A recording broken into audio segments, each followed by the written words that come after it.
I have trapped this unsuspecting victim in a life or death scenario. And unless he likes and subscribes, the MrBeast bomb connected to his MrBeasticles will detonate, turning him into Mrs. Beast. I'm gonna say something controversial. I don't hate MrBeast. I don't love MrBeast. To me, MrBeast simply exists. Which is strange, because I usually have strong opinions. Now don't get me wrong, I do have strong opinions about MrBeast. It's just that when I sit and think about them, I just don't care. And that vexes me.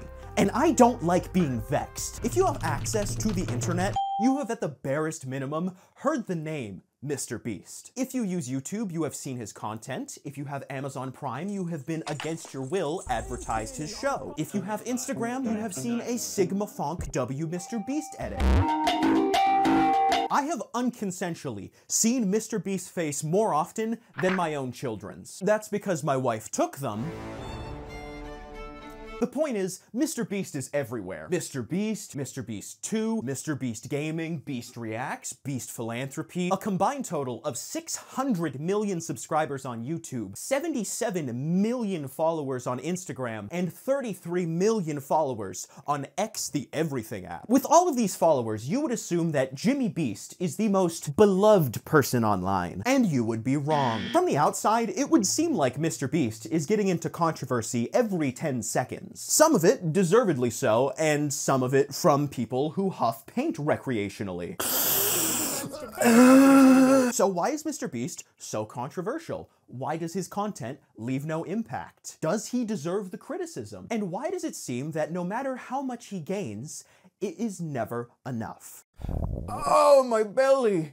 It's so small and deflated. But thanks to today's sponsor, Factor, yours doesn't need to be. Oh, that was so yummy nummy. You wanna know a secret? Follow me. There is no chef. The delicious, healthy meal that I just consumed was prepared in under 2 minutes in the microwave. Yeah, that's right. And no one is going to believe you. You just had the chicken cacciatore and fusilli. No refined seed oils, no refined sugars, just real food from Factor. And you want to know something else? I'm not even in control of my actions. They need to know. They need to know to head to factor75.com or click the link down below and use code Flazefire FB50 to save 50% on your first box and also get a free year of breakfast. That's factor75.com or click the link down below and use code Flazefire FB50 to save 50% on your first box and also get a free year of breakfast. If you find this tape, tell the world. My name is Jim. A MrBeast video is the definition of consumable content. Fast cuts, loud screaming, unironic, Vine booms. Can a robot write a symphony? Can a robot turn a canvas into a beautiful masterpiece? And AI slop thumbnails that change every 5 milliseconds in order to maximize engagement. It's lab-grown and genetically modified to cast the largest possible net in order to indoctrinate as many children as possible into the Beast army. But it wasn't always this way. A long, long time ago, in ye olde 2016, there was a much edgier era. So guys, we did it. We get to fully leafy. Vape Nation! Hey, what's up guys? It's Scarce. And MrBeast went by a name we no longer speak. MrBeast 6000. He was edgy, he was cringe, but he had a personality. Now don't get me wrong, it wasn't good content, but it was charming. He then abandoned the commentary scene and moved on to what I would classify as doing random shit. He would throw random ideas at the wall to see what stuck. Counting to 100,000. Giving a random homeless man $10,000. Bleach bottle flips, cops call. There's a cop. I think he's watching me. The MrBeast. All very different videos, but with the same focal point. Jimmy himself. But over time, one particular style of content began to overtake Jimmy and his personality. Money. Giving people money. Challenges for money. MrBeast having lots of money. Now, I am not a bread tuber, although I am a cuckold. But having and spending money in and of itself does not make engaging content. Private Island, Lamborghinis, Teslas, yachts, Gordon Ramsay. It's all spectacle. And the problem is that when your content is only spectacle, after a while, it is no longer spectacular. So yes, it is impressive that MrBeast, a random guy from Kansas, was able to accomplish all of these feats by simply posting videos on the internet. But now that you have normalized this type of content and fundamentally changed the way YouTube videos are created and consumed, it is no longer impressive. Yes, I get it, you have money, very fancy. Now do something captivating with it. Oh wait, he does?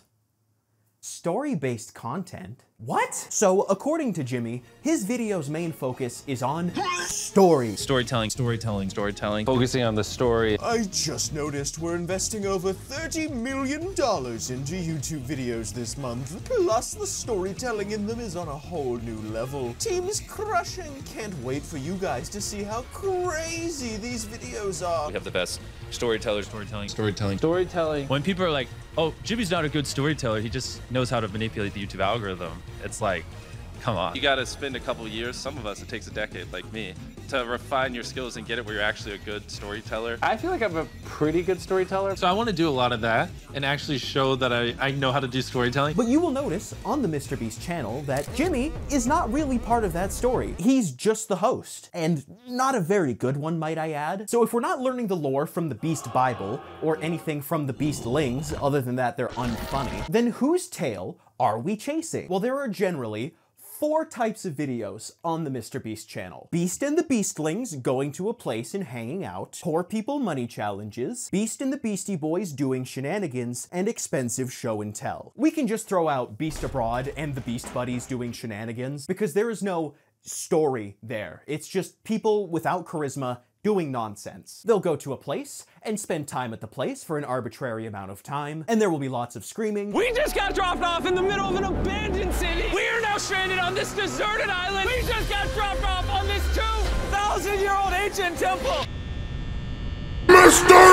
And for the shenanigans, it's more of a Mythbusters for Zoomers, except the myths are things that nobody was asking to be busted. What happens if you put a Lamborghini in a shredder? It's probably gonna get shredded. I crashed a train into a pit. What's gonna happen? Probably gonna crash. My doctor tells me that I shouldn't be pooping blood.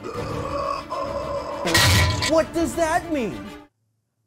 Pure spectacle for the sake of content. Now, the other 2 content types we could consider story-driven if we stretch the definition of story about as far as KSI's hairline. The expensive show and tell can be considered a story in the sense that there is a linear progression going from a $1 thing to an expensive thing. Otherwise, it's just Jimmy and co doing shenanigans again. So the only content that I in good faith can consider story-driven is the poor people money challenges, where Jimmy will take a person and psychologically torture them for our entertainment. Now, I will see people online attempt to say that MrBeast is evil and is exploiting the less fortunate for profit and content. And yeah, who cares? It's entertaining. I can excuse using someone's death in a video for a dramatic moment, where you play sad music and have long shots of the contestant crying,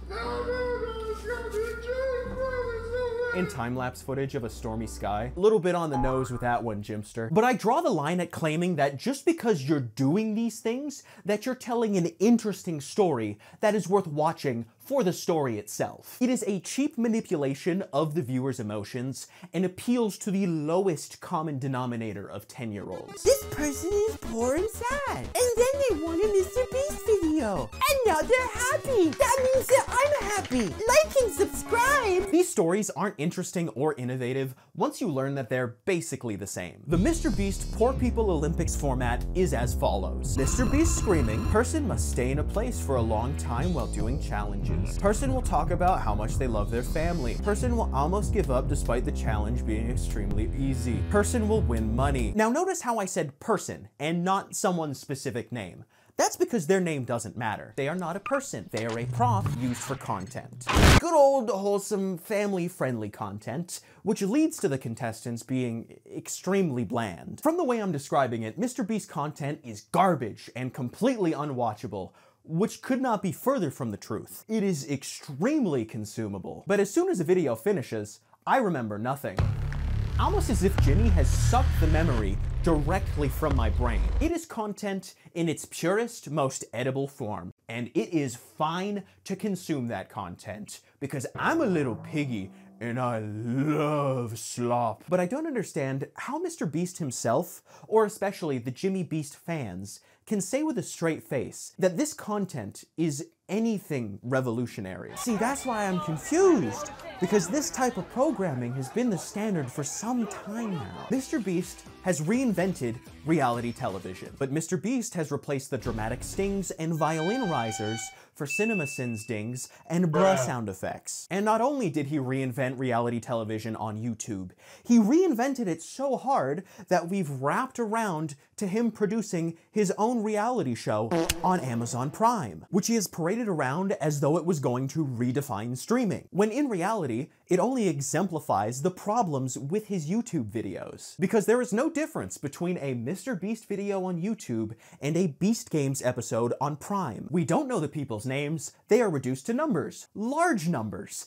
Everything's larger. More people, more money, more streaming! Lil Yachty for some reason. And yet the final product is the same. More MrBeast content. It's actually worse than his YouTube videos because I'm getting the same thing, except I have to pay $15 a month to see it on Prime. And here's the thing. There isn't anything inherently wrong with making this type of content. Not everything needs to be high art, but Jimmy is creating brown stinky Smellington and selling it as yummy nummy Wellington. And don't get me wrong, sometimes I like eating poop, but I would just prefer if the chef was honest about what I was being served.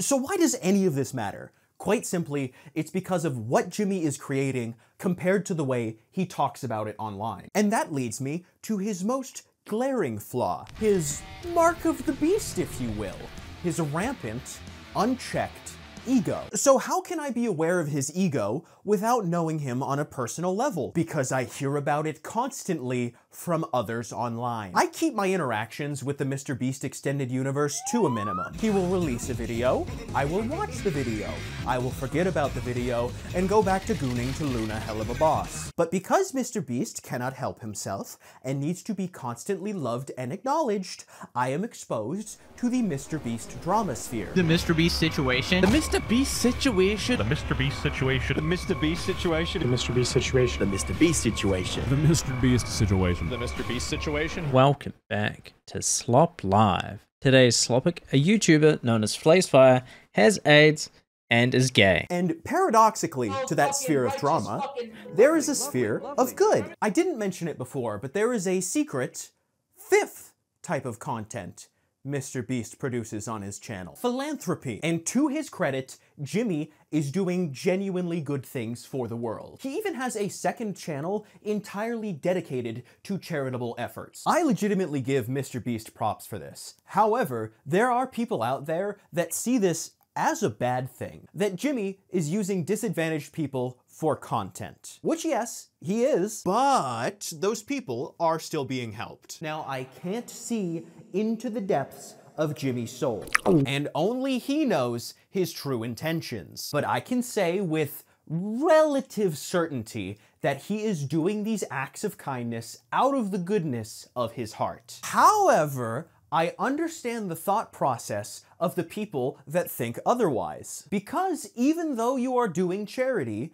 you are taking it and processing it into content. And even though the profits from that content are used to do more charity, it comes across as disingenuous. Like you're using the charity to earn publicity and internet good boy points. Especially when you say things like this. It's kind of crazy the amount of good we've been able to do through a YouTube channel. 23 million trees planted, 33 million pounds of trash from the ocean, 10 million plus meals to people in need, 500,000 people getting water from our wells we built, 3 million to war refugees for supplies, 1 million plus clothes clothes to people in need, 20,000 shoes to kids in Africa, 3,000 people helped walk again, 1,000 deaf people helped hear, 1,000 blind people helped see, 100 plus houses for homeless people, 100 plus cars given away, hundreds of dogs rescued, 3 islands given away, 1 orphanage slash school slash hospital slash town slash gym slash village powered slash etc. 1 chocolate brand that pays farmers fairly and audits child labor, and over $50 million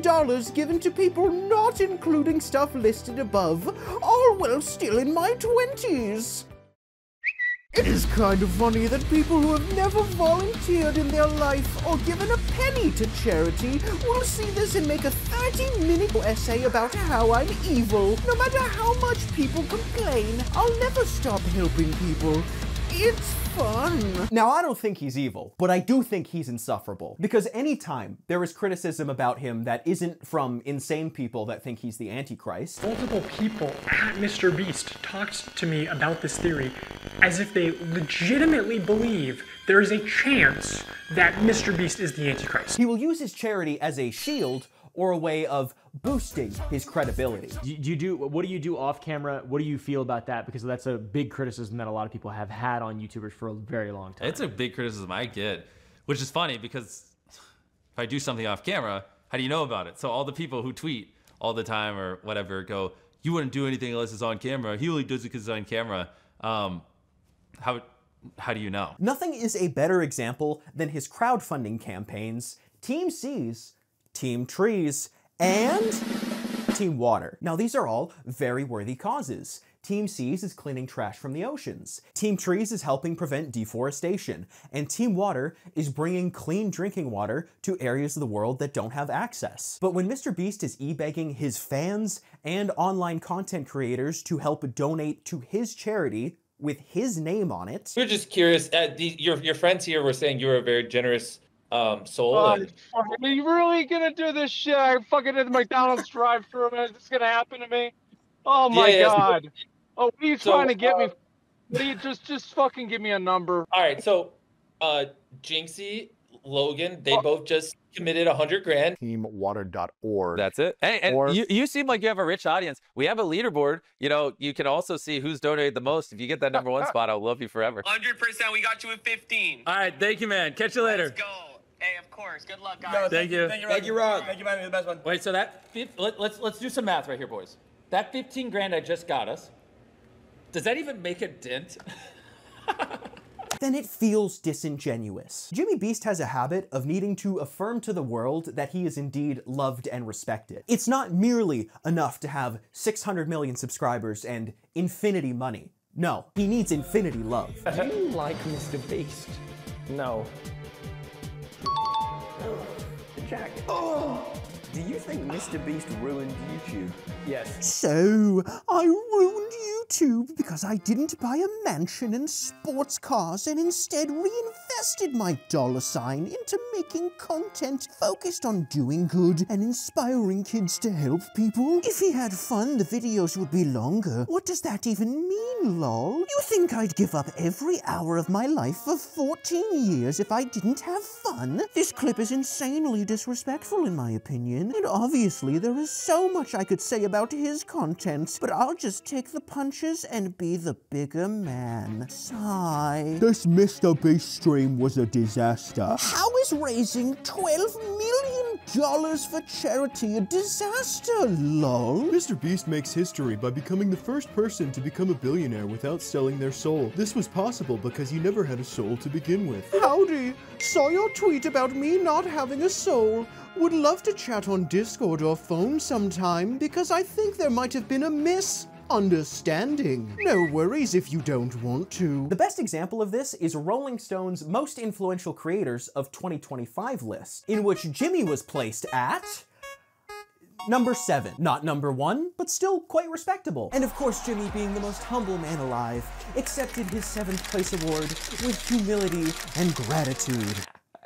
Of Of course he didn't. This was his response. According to this list, a guy with 1 million followers is more influential than me? What did I do to piss off the Rolling Stones? The comedian who turned Jimmy into a whiny baby is named Caleb Heron, and he is funny and has a discernible personality and charisma. MrBeast has money. His defining trait is he has money. His legacy will be the guy on the internet who screams a lot and had lots of money. Jimmy Beast, you are a winner. You won the internet, kind stranger. Take my Reddit gold. But you won algorithmically. You understand how to create content that will be consumed and have been rewarded financially for it. But you won the numbers. You didn't win the hearts and minds of the people. You can buy views with flashy thumbnails and high production quality with money, but you can't buy genuine respect and appreciation. But you can purchase people who love you for your money and influence. And you can see this from every reply section